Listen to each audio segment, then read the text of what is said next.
Makapal ang maitim na ulap sa kalangitan. Tumatakip iyon sa kalahating bahagi ng nagliliwanag na kabilugan ng buwan. Nag-aalulungan ang mga asong gala sa kalaliman ng gabi na tila nagbabadya ng isang paparating na panganib. Sa isang abandonadong mansyon na malapit sa sementeryo, ay makikita ang isang lalaking taimtim na bumubulong sa harap ng isang krus na nakasabit pabaliktad sa dingding. Sinasambit nito ang nakakakilabot at makapanindig balahibong orasyon. Ito ay si Azrael, isang binatang punong-puno ng puot sa sarili dahil sa pagkakapaslang ng kanyang mga magulang. Isang gabing nahuli ang mga iyon ng nagrorondang mga kanayon. Sa takot ng bata pa noong si Azrael, ay mabilis itong tumakas at nagpakalayo-layo sa sinilangang baryo. Ngayong siya'y ganap na binata na at ulila ng lubusan, ay naisipan nitong makipagkasundo sa demonyo at isangla ang kanyang kaluluwa kay Lucifer. Kapalit ng kanyang kaluluwa, ay gagawin siyang isang makapangyarihang aswang na maghahasik ng lagim at karahasan sa bawat baryo na naisin niyang puntahan. Nang matapos masambit ang huling parte ng orasyon, ay biglang napuno ng ingay ang loob ng mansyong kanyang kinaroroonan. Mga ingay na nanggagaling sa mga ligaw na kaluluwa ng mga namayapa ng aswang na napuksa pa noon ng mga mananabas at antingero. Ang lahat ng mga kaluluwang ligaw na iyon na nagliliparan sa kanyang paligid ay isa-isang nagpasukan sa kanyang katawan. Matapos makapasok ang mga iyon, ay makikitang nababalot na si Azrael ng maitim na usok. Kapansin-pansin ang kanyang mga matang tila nagbabaga sa labis na pagkapula ng mga ito. Makikita rin ang pagbabago ng kanyang mga nagtutulisang ngipin. Ang mga kuko sa kamay na naghahabaan at nagtutulisan din. Natutuwa si Azrael at sinubukan nito ang kanyang kapangyarihan. Nagagawa niyang palutangin ang mabibigat na bagay gamit lamang ang kanyang isip at pagkumpas ng kanyang mga mahahabang daliri sa kamay. Nakakatakbo rin siya ng sobrang bilis na halos hindi kayang sundan ng ordinaryong mata ng tao. Nakakapagpahilom na rin siya ng kanyang sugat ng agad-agad. Napapasayaw si Azrael sa labis na kaligayahan.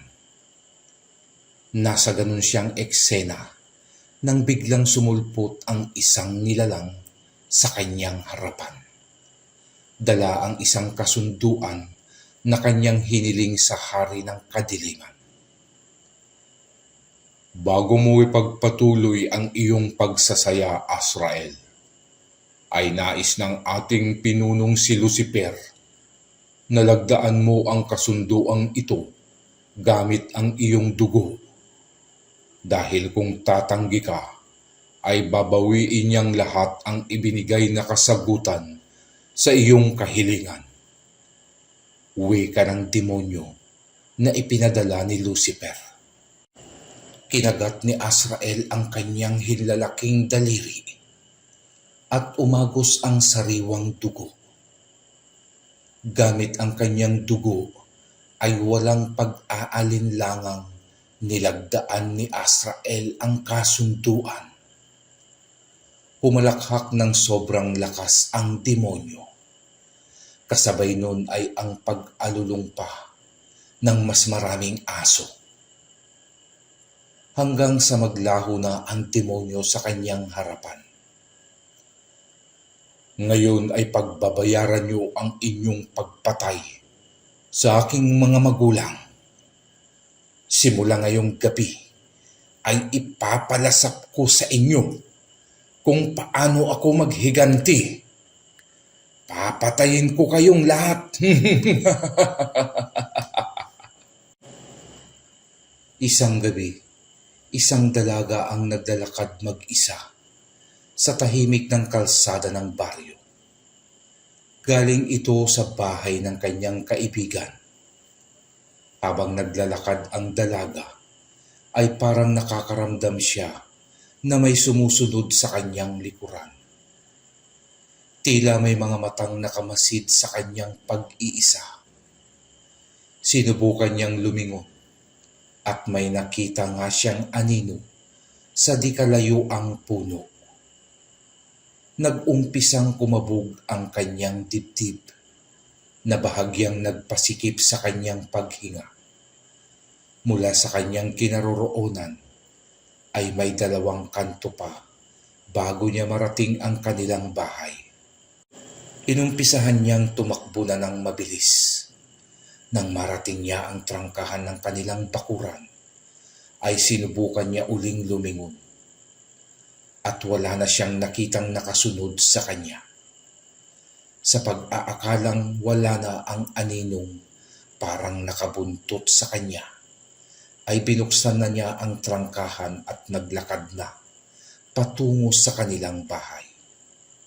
Nang biglang isang malamig na kamay ang humawak sa kanyang balikat. Akma sana siyang sisigaw, ngunit mabilis ang mga pangyayari. Isang napakatalim at napakatulis na pangil ang bumaon sa malambot na balat at laman ng kanyang leeg. Ramdam niya ang mainit at malapot na pag-agos ng kanyang dugo. Gusto niyang pumalag, ngunit wala na siyang lakas. Unti-unti nang nagdidilim ang kanyang paningin hanggang sa tumigil na ang pagtibok ng kanyang puso. Kinabukasan ay isang malakas na pagsigaw at pag-iyak ang maririnig sa bakuran ng isang pamilya. Humihingi ito ng tulong sa mga kabahay at mga kapitbahay. Agad na nagtakbuhan ang mga tao palapit sa ginang na humihingi ng tulong. Laking gulat ng mga ito nang makita ang dalagang anak ni Aling Talig na tila natuyuan ng dugo sa katawan at butas ang dibdib nito. Dumami ang mga nakikiosyoso. Nagtataka ang mga tao sa kung ano ang naging dahilan ng kamatayan ng dalagang anak ni Aling Talig. Ngunit sa kabila ng brutal na pagkakapaslang sa dalaga, ay hindi man lang sumagi sa isipan ng mga taga-baryo ang aswang. Ang iba ay mabangis na hayop ang pinagbibintangan. Samantalang ang iba naman ay isang gumagalang serial killer ang pumaslang sa dalaga. Hindi lang iisang beses nangyari ang brutal na pamamaslang. Naging sunod-sunod na ang pambibiktima ni Azrael. Walang gabing hindi siya pumapatay ng tao sa kanilang baryo. Kinukuha ni Azrael ang puso at kinakain iyon. Iniinom din nito ang dugo ng bawat binibiktima upang mapanatili nito ang kanyang lakas. Sa mga magkakasunod na insidente ng pagpatay, ay ikinabahala na iyon ng mga awtoridad, maging ang kapitan ng barangay. Naging madalas na rin na laman ng mga usap-usapan ng taga-baryo ang nakakakilabot na kaganapan sa kanilang komunidad. Ang mga magulang ay hindi na pinapalabas ng bahay ang kanilang mga anak tuwing sumasapit ang gabi.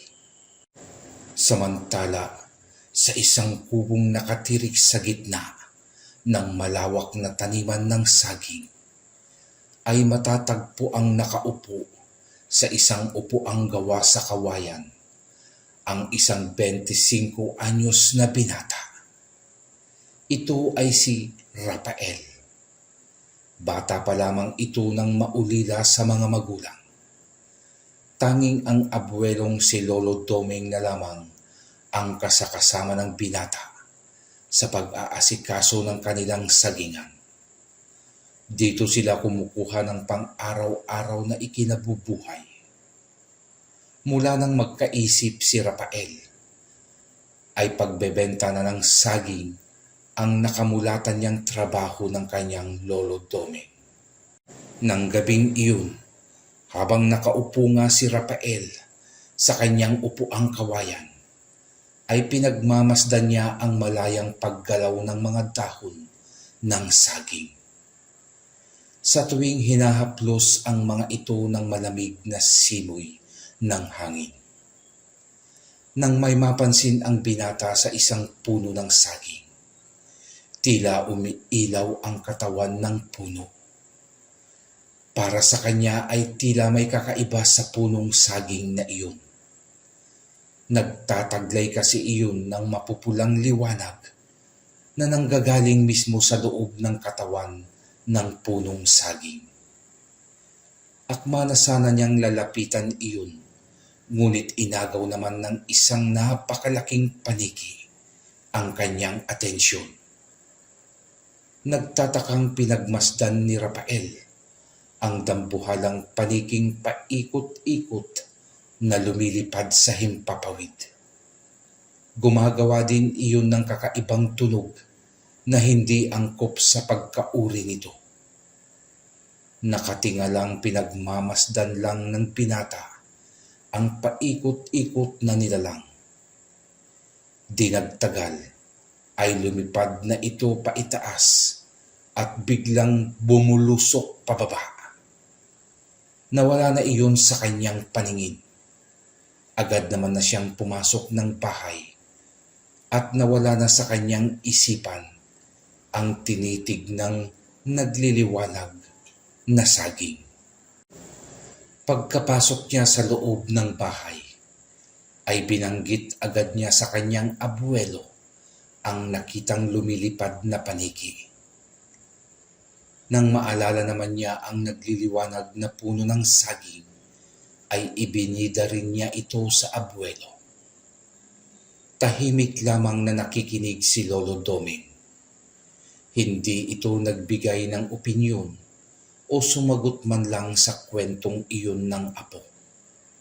Bagkus ay sinabihan niyang kailangan na nilang matulog dahil maaga pa silang aani ng mga hinog na bunga ng saging upang ibenta sa pamilihang bayan.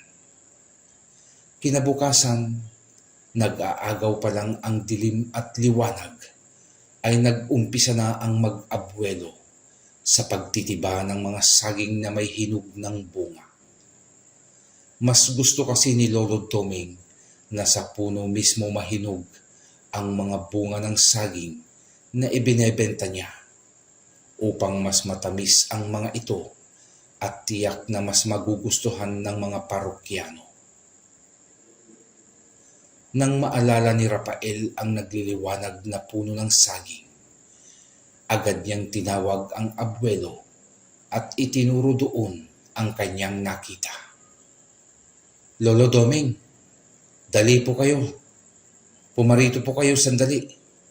Pagtawag ng binata. Nang makalapit na ang matanda, ay itinuro ni Rafael ang puno. Tinignan naman iyon ng kanyang abuelo. May napansing kakaiba si Lolo Doming sa saging na iyon. Kakaiba kasi ang kulay ng puno nito kumpara sa ibang puno ng saging na tanim nila. Bukod sa kakaibang kulay nito, nag-iisa lamang ito at walang nabubuhay na ibang bagay sa tabi nito. Ultimo, damong matigas ang ulo, ay hindi umuubrang tumubo. Napaisip ang matanda sa nakita, nang ito ay biglang nagwika kay Rafael. Hindi kaya ito ang sinasabi ng mga matatanda na nagbibigay ng mutya?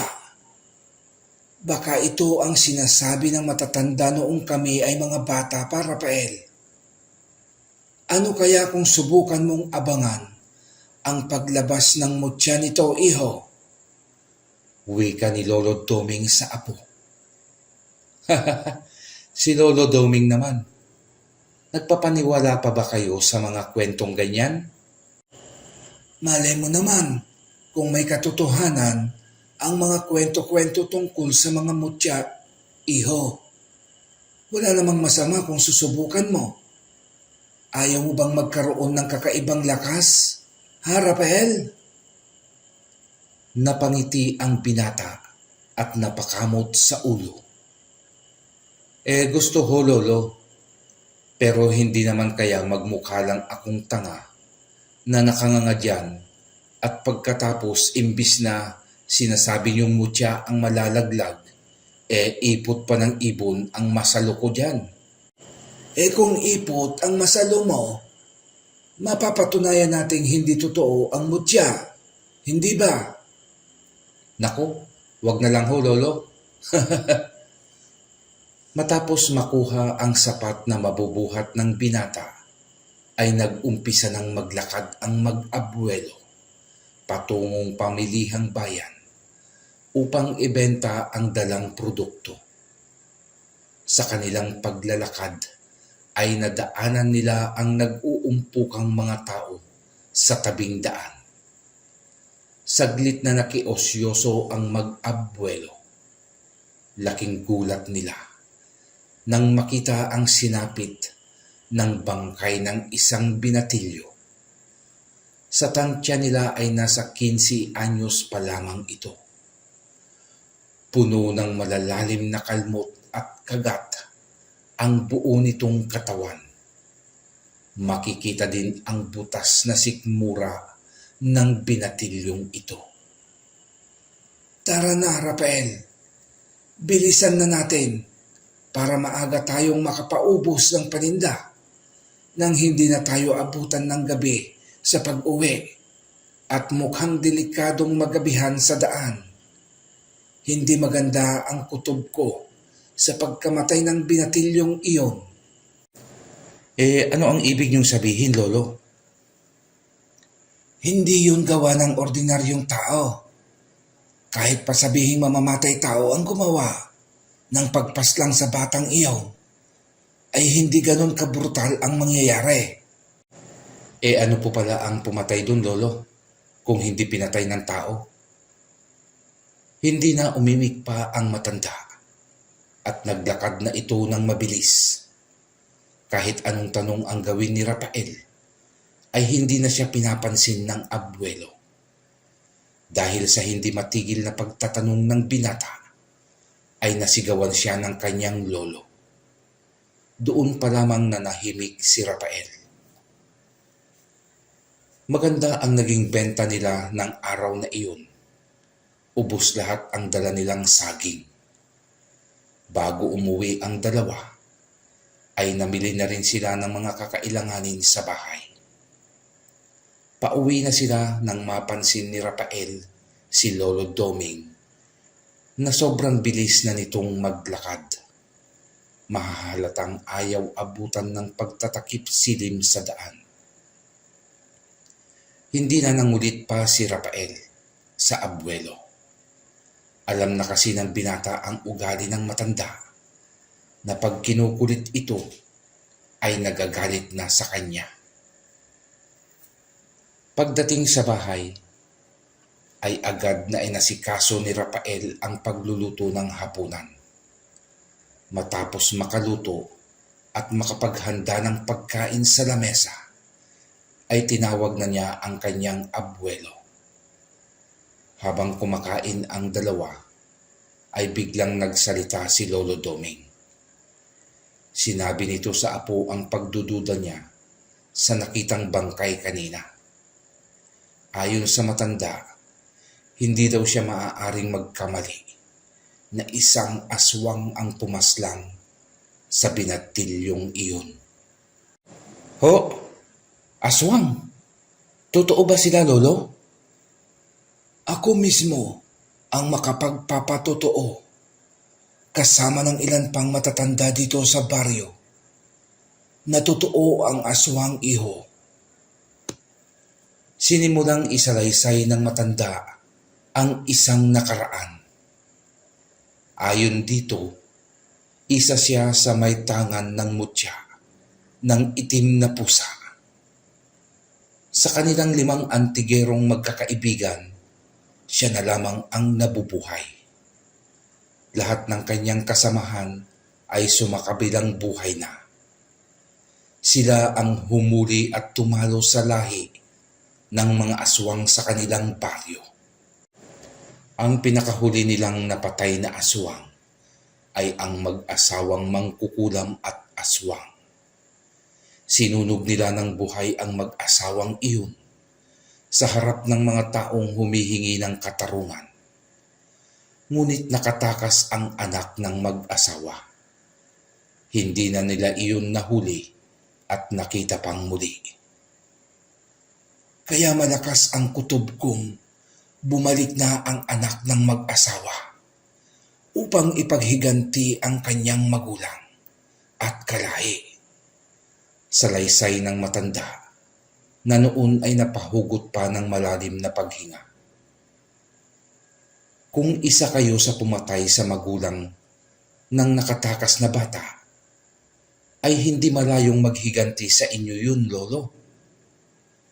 Iyan ang dahilan bakit hindi kita masagot sa mga katanungan mo, iho, pag nasa labas tayo ng bahay. Di ba't may anting-anting kayo? Bakit di nyo gamitin upang taluning muli ang aswang? Matanda na ako, iho. Mahina na ang aking katawan.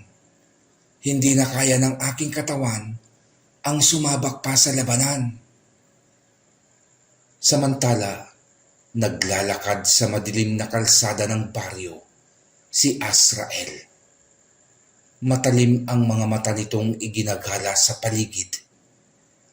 Kada bahay na matapatan ay tinitigilan at pinagmamasdan. Parang may X-ray vision na nakikita nito ang nasa kabila ng dingding. Isang bahay ang kanyang natapatan na nagpangiti kay Azrael. Napasinghot ito sa hangin.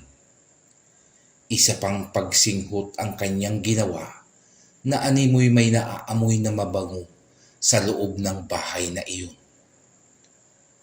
Yan ang nais ko, sariwang dugo at puso ng sanggol. Isang malinis at dalisay na pagkaing magpapalakas sa akin. Nilapitan nito ang bahay. Mula sa lupa ay nagawa nitong palutangin ang sarili sa hangin. Nang makatapat na ito sa saradong bintana, ay huminto siya sa pag-angat. Hinawakan ang takip ng bintana at marahang binuksan iyon. Wala namang kamalay-malay ang himbing sa pagtulog na magulang ng 1 taong sanggol na noon ay panay ang padyak sa mga paa at hindi mapakali. Gamit lamang ang kanyang kamay na ikinumpas sa hangin ay nagawa niyang palutangin ang sanggol sa ere at ilapit sa kanyang kinaroroonan. Nang makuha niya ang bata, ay ibinuka niya ang kanyang bibig. Isinubo niya ng buong buo ang sanggol. Animo sawa na unti-unti niyang nilulunok iyon ng buo. Hanggang sa tuluyan na niyang makain ito. Hindi pa siya nakontento. Ipinikit niya ang kanyang mga mata at bumulong sa hangin.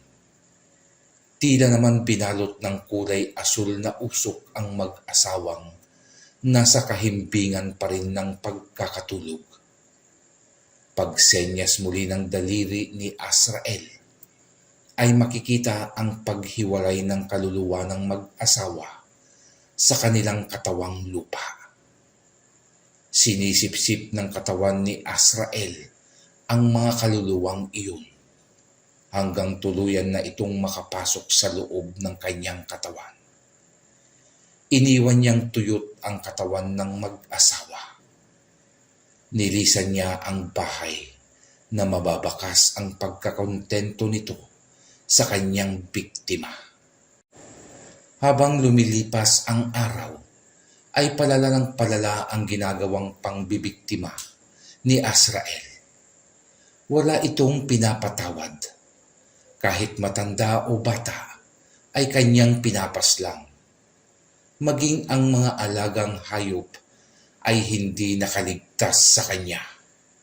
Nagigisingan na lamang ng mga residente na gutay-gutay na ang katawan ng kanilang mga alaga. Habang abala sa paglilinis ang mag-abuelo, "Lolo, gusto kong puksain ang aswang na gumagala at nambibiktima dito sa ating baryo. Hindi ko na kaya ang mga nakikita at nababalitaan kong pagkamatay ng ating kanayon sa kamay ng halimaw na aswang. Kailangang matigil na ang pangbibiktima ng nilalang."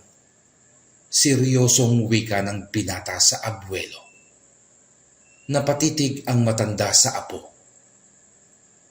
"Ngunit apo, ikaw na lamang ang tanging buhay na alaala na iniwan sa akin ng iyong mga magulang. Ayaw kong mapahamak ka pa.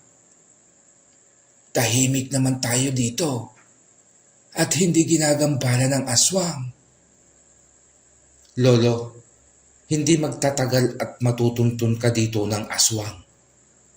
Alam kong isa ka sa pinupuntirya ng nilalang na iyon. At maaatim niyo bang pabayaang nabibiktima ang mga inosenteng buhay? Ang mga batang walang kamuwang-muwang sa mundo. Sige na lolo, ipamana niyo sa akin ang inyong mutya at ako na ang tatapos sa buhay ng aswang na iyon." Hindi nakaimik si Lolo Doming. Tinititigan lamang nito ang apo na noon ay mababakas ang labis na galit at puot sa nasasaksihang pagkamatay ng walang kalaban-labang mga kanayon.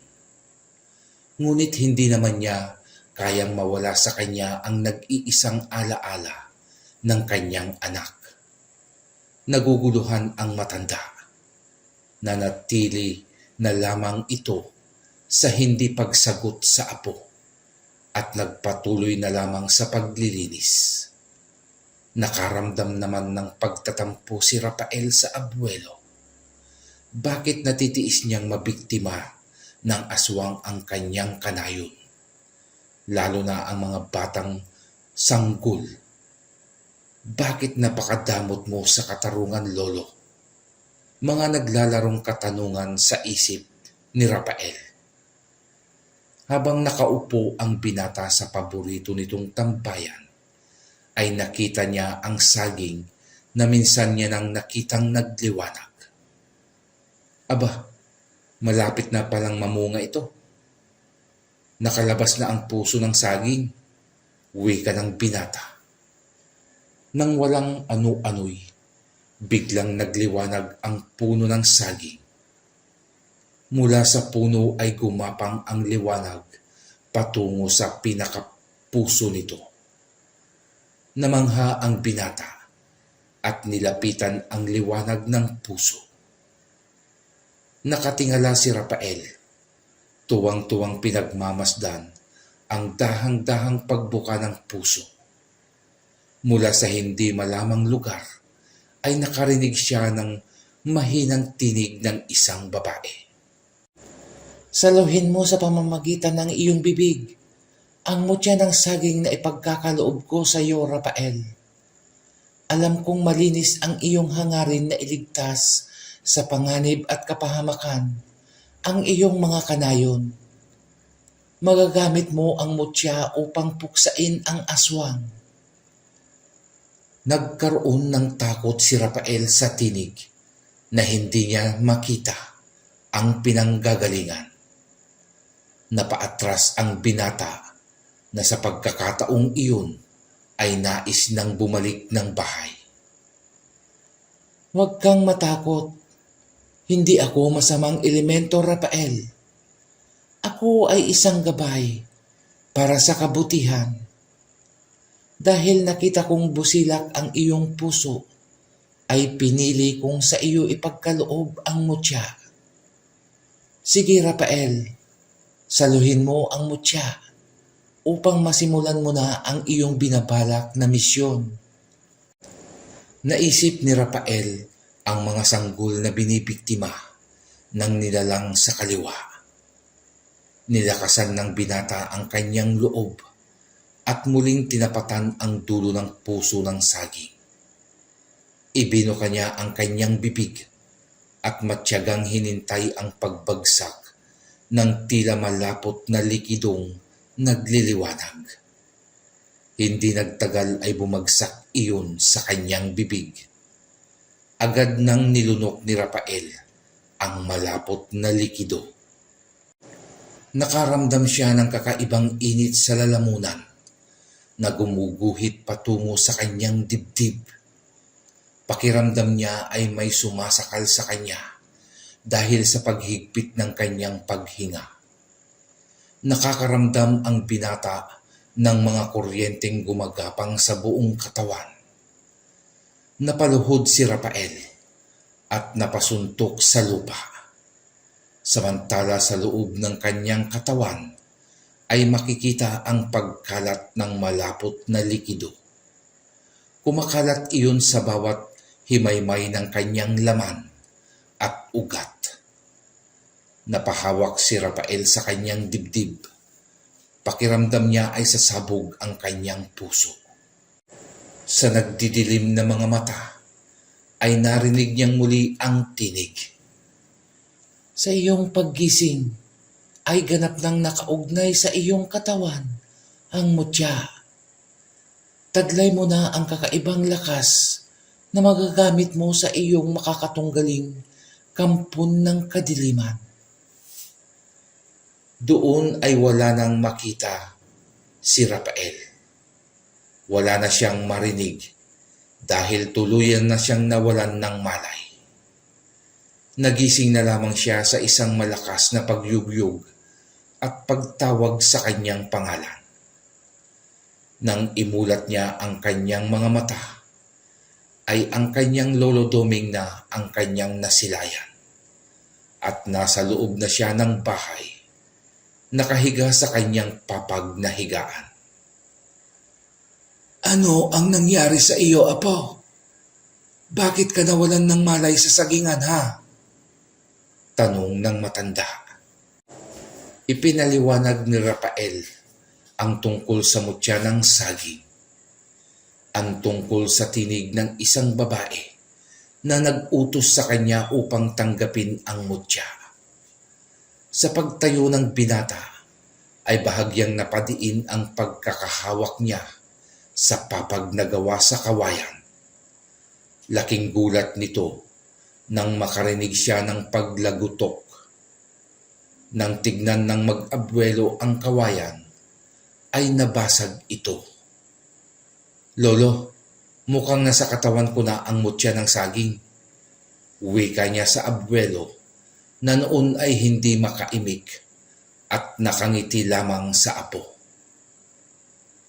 Hindi po ba kayo natutuwa, Lolo? May kapangyarihan na ako. Natutuwa naman ako, iho. Ngunit ako'y natatakot din.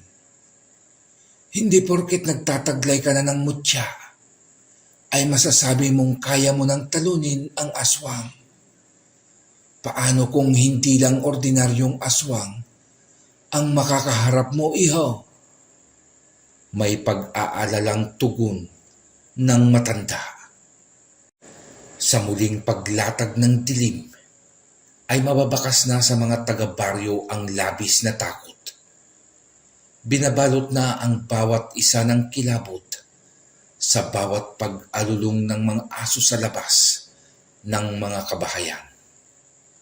Ito kasi ang unang nagbababala sa kanila sa muling pagsalakay ng kinakatakutang aswang.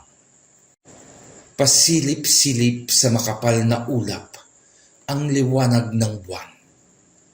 Sa ilalim ng liwanag nito ay makikita naman si Azrael na naglalakad sa gitna ng kalsada. Nakadipa ito at may sinasamyo-samyo sa malamig na hangin. Inilalabas din nito ang kanyang dila na hati sa gitna. Maihahalin tulad sa dila ng isang ahas. Huminto si Azrael sa tapat ng isang bahay.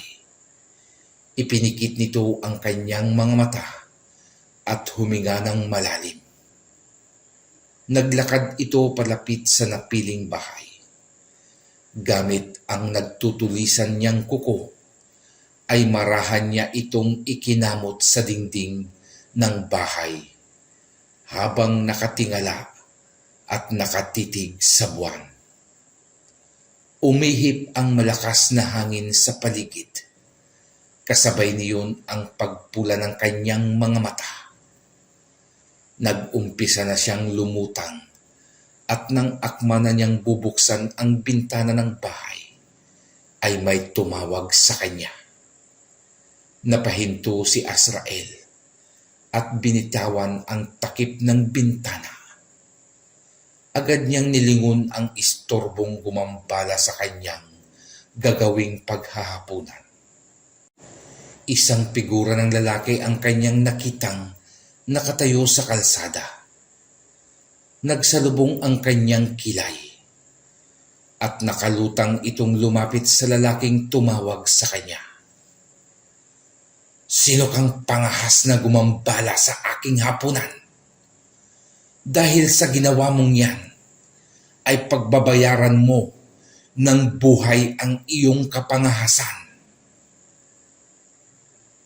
Ako ang taong pipigil at tatapos sa iyong kasamaan halimaw. Isa kang salot na dumating sa tahimik na pamumuhay ng mga tao sa baryong ito. Sinisingil ko lang sila sa ginawa nilang pagkakautang nang paslangin nila ang aking mga magulang. Dapat lang napatayin ang iyong mga magulang dahil parehas mo din silang salot na kumakain ng buhay. Buhay na ipinagkaloob ng Diyos. Huwag mong banggitin ang pangalang yan at hindi maganda sa aking pandinig. Sa pagkakasabing iyon ni Azrael, ay sinugod na niya agad si Rafael. Isang malakas na suntok ang pinakawalan ng aswang na dumampi sa panga ni Rafael. Tumalsik si Rafael at pagbagsak nito sa lupa ay gumulong pa ang binata. Simula pa lamang yan ang gagawin kong pagpapahirap sa iyo, hangal. Wah! Naglakad si Azrael palapit sa bumabangong si Rafael. Yan lang ba ang kaya mo, ha pangit? May pang-iinis na wika ng binata. Idinura ni Rafael ang naipong dugo sa kanyang bibig at mabilis siyang nagpakawala ng malakas ding suntok. Pagtalon niya kay Azrael. Laking gulat ni Rafael nang mapigilan ng aswang ang kanyang suntok gamit lamang ang isang palad nito. Ngumiti sa kanya si Azrael at isa pang malakas na dagok sa likod gamit ang siko ng aswang. Muling bumagsak padapa sa lupa si Rafael at napasuka pa ito ng dugo. Kahit nagtataglay na siya ng kapangyarihan ng mutya ng saging, ay tila hindi sapat upang lampasan ang kakaibang kapangyarihan ng kaharap na aswang. Nagpakawala pa ng malakas na suntok si Azrael upang tuluyan ng basagin ang ulo ni Rafael. Ngunit mabilis namang naiwasan iyon ng binata. Mabilis siyang gumulong palayo sa aswang at agad na tumayo. Bahagyang napasandal si Rafael sa isang punong kahoy. Nang bigla na namang sumugod si Azrael at nagpakawala naman ng malakas na kalmot, na agad namang naiwasan ni Rafael sa pamamagitan ng pagyuko nito. Tumama ang kalmot ni Azrael sa puno at makikitang nag-iwan iyon ng marka. Habang nakayuko si Rafael, ay mabilis naman siyang nagpakawala ng malakas na suntok sa ilalim, na dumampi sa panga ni Azrael at nagpaatras dito. Marahang dinampi ni Azrael ang mga labi at lalo itong nagalit nang makita ang dugo sa kanyang mga daliri. Hindi niya akalaing makakaya siyang sugatan ng katunggali. Yaman lang din na nagpipilit kang magpakamatay, bata. Ay ibibigay ko sa iyo ang nais mo.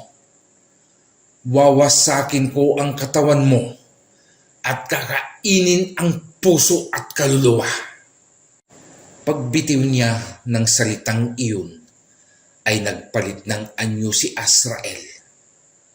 Tumubo ang tila sungay ng demonyo sa kanyang noo. Naglabasan ang naghahabaan at nagtutulisang ngipin nito sa bibig. Nagbaga ang kanyang mga mata at umusok ang buo niyang katawan. Sa itsura nito ay hindi mo makikita ang imahe ng isang aswang, kundi isang demonyo na ang makikita kay Azrael. Pumosisyon si Azrael sa gagawing pag-atake. Marahang itinupi ang mga tuhod at sa isang iglap ay bumulusok patungo kay Rafael. Sa bilis nito ay hindi namalayan ng binata na nasa kanya na palang likuran si Azrael at bigla na lamang siyang sinakal nito gamit lamang ang isang kamay. Habang ang isang kamay ay pilit na ibinabaon sa dibdib ni Rafael, gamit naman ang nagtutulisang kuko. Hinahawakan naman ni Rafael ang kamay ni Azrael na nasa dibdib ng binata at pinipigilan nito ang pagbaon. Akala mo magwawagi ka, binata? Natalunin mo ako? Nagkakamali ka, hangal. Wika ni Azrael nang bigla niyang mabitiwan si Rafael dahil sa isang malakas na kalmot na tumama sa kanyang likuran. Bahagya siyang lumayo at hinagilap kung sino ang may gawa niyon sa kanya. Nang makita niya ang isang matanda na nagtataglay ng mahahaba at matitigas na kuko sa kamay. Saglit na natigilan ang aswang at napatitig ito kay Lolo Domeng. Ikaw nga, natatandaan kita, tanda. Isa ka sa mga pumaslang sa aking magulang at ibang kauri. Buhay ka pa pala. Tignan mo nga naman ang pagkakataon at talagang inilaan ka para sa aking paghihiganti. Mabilis nang dinaluhong ni Azrael ang matanda at sinuntok ito ng sobrang lakas. Nasalag naman ito ni Lolo Domeng gamit ang pinag-ekes na braso. Dahil sa may edad na ito ay hindi na niya kinaya pa ang lakas ni Azrael. Tumalsik si Lolo Domeng at hindi maigalaw ang kanyang mga kamay. Sumugod muli ang halimaw sa matanda, ngunit mabilis naman siyang binalya ni Rafael dahilan upang tumilapon iyon. Lolo, Hindi na kayo dapat nagpunta pa rito. Mapapahamak lamang kayo. Nais kong ibigay sa iyo ang mutya ng pusa, iho, upang maging mas malakas ang magagamit mong pamuksa sa demonyong iyan. Kunin mo, apo, sa aking bibig ang bilog na buto ng pusang itim at ilagay mo sa ilalim ng iyong dila. Iniluwa iyon ni Lolo Doming at mabilis na kinuha ni Rafael ang mutya sa pamamagitan ng kanyang bibig.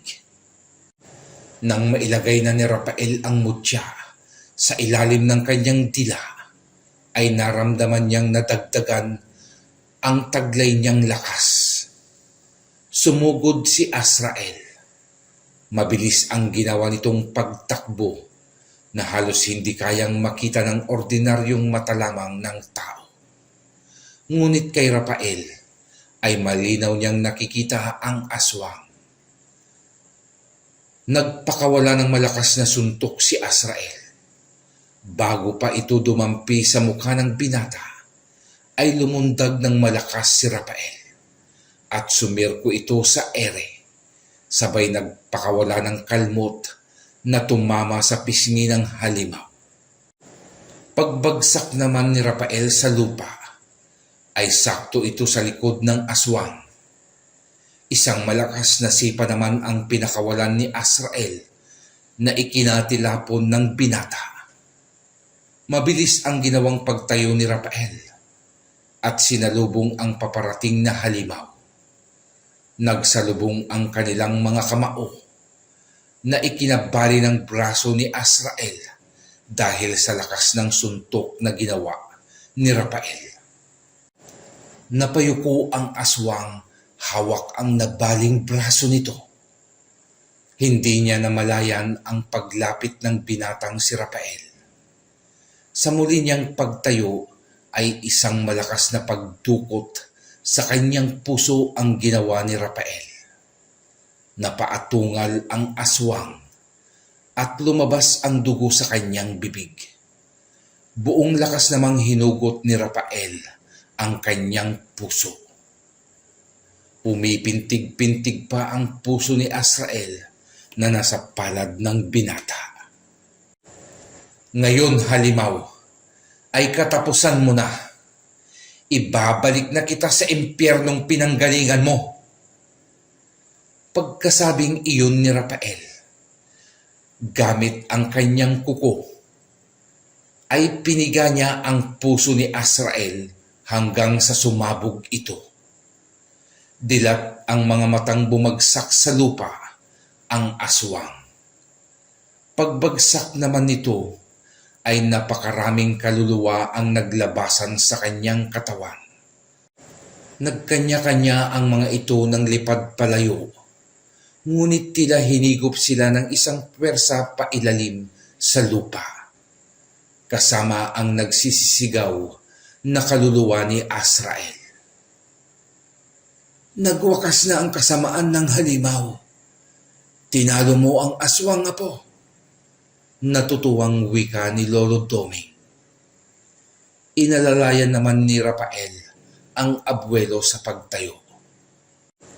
Binakay na ni Rafael ang abuelo at masaya nang umuwi ng bahay. O di ba, Lolo? Nakaya ko ang aswang?